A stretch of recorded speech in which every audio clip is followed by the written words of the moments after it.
प्रशासनाचे डोळे उघडले. SVN मराठीच्या वृत्ताची दखल. शेंडगेवाडी बोगद्याखाली तात्पुरती डागडुजी. शेंडगेवाडी चांदोली मुख्य मार्गावरील शेंडगेवाडी बोगद्याखाली मोठमोठे खड्डे आणि साचलेल्या पावसाच्या पाण्यामुळे वाहनधारकांना मोठ्या अडचणींचा सामना करावा लागत होता आणि या धोकादायक परिस्थितीमुळे वाहनधारकांना जीव मुठीत धरून प्रवास करावा लागत असून या मार्गावर अपघातांची शक्यता वाढली होती.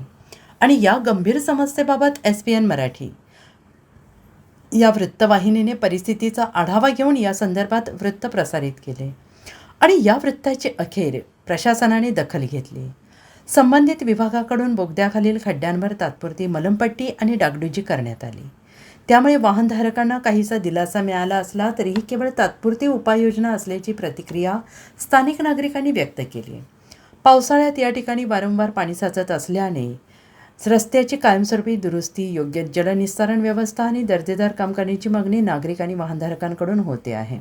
अन्यथा भविष्यात पुन्हा याच समस्येला सामोरं जावं लागेल अशी भीती व्यक्त केली जाते आहे. Bureau report SVN Marathi, Sangli.